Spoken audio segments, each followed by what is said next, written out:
Hey, good morning. So I was reading through Psalm 143 today, and one of the things that I do is I'm in ministries that help people who have had addictions, because that's something that I was delivered out of many, many years ago. And so I have a lot of experience with that area and helping people.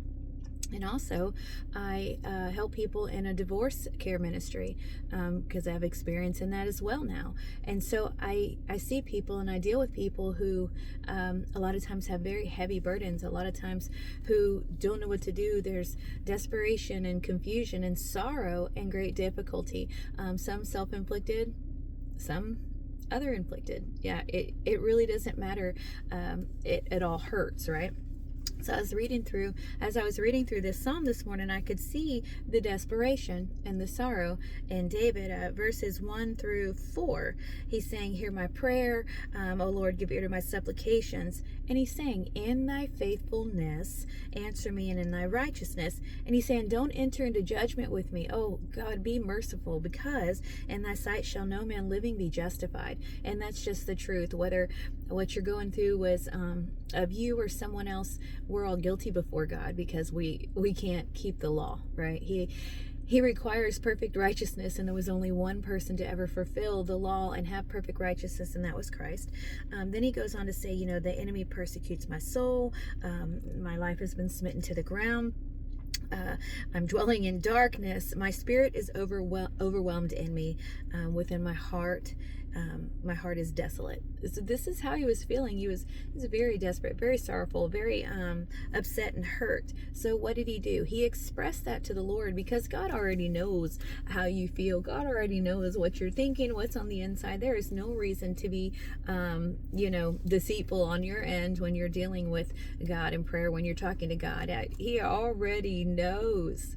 And so you might as well go ahead and bring it forth to him, confess it to him, reveal it, whatever. It's really for your benefit, because it is good to release. Talking about things, especially in the presence of God, is a very, very good release. So once he does that, he begins to turn his prayer around.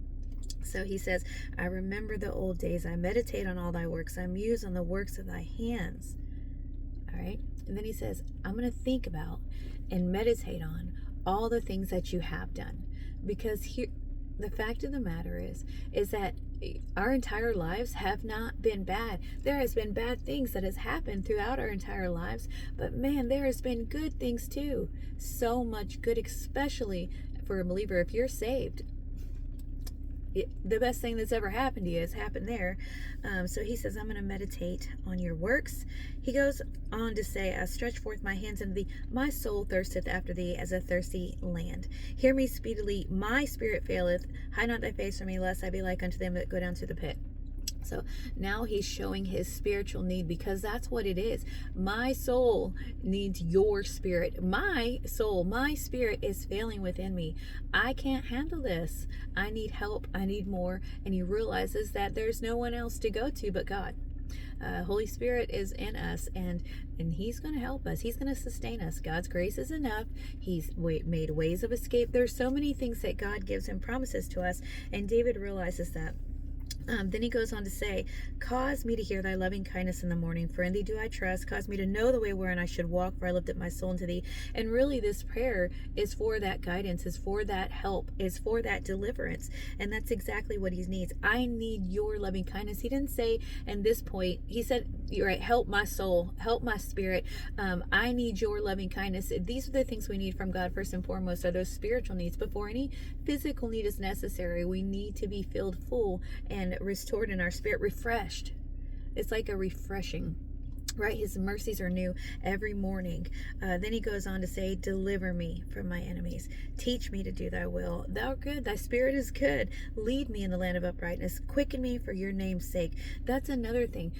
Are you bringing your reasons before the Lord? The reason I'm coming to you, the reason I'm praying to you, is because I want your will to be done. I want you to use this for your glory, for your kingdom. Like James tells us, we have not, and we ask and we have not, because we ask amiss to consume it upon our own lusts. Many times the things that people are praying for are simply for their benefit, when God says that all these things are working together for your good. All these things are conforming you into the image of my Son. All these things are purposeful. Your pain wasn't useless. It wasn't pointless. And I mean, I suppose it could be if you don't ever do anything with it or let the Lord use it, take it, deliver you from it, guide you past it. Like, sure, I guess in that case it's pointless, but not on his end. His was always intentional. And so, for thy name's sake. And then he goes on to say, this is the last verse, and he says, and out of thy mercy cut off my enemies, destroy all them that afflict my soul, for I am thy servant. He says, deliver me from this. Cut me off from my enemies. God knows what to do. He's the righteous, perfect judge, and he's going to handle that. You can leave the things that are causing, whether again it could be you, it could be other circumstances, but you can leave those things with him at his feet, at the altar of sacrifice, and you can say, I'm going to entrust you to deal with this, because you're good, because you're right, because you're loving and kind, because you're merciful, because I need you, because I'm coming to you. Have it all. Don't hold anything back from the Lord. Just let it all be his and in his control, because he knows what's best, and he knows what you're thinking, what's going to come. Like, he knows the past, the present, and the future. Just remember that. You don't, I don't. He does. He does. And he's good, and he's just, and he's perfect, and he's kind, and he's going to work this out. If you give it to him, let him have it. All right? Be blessed.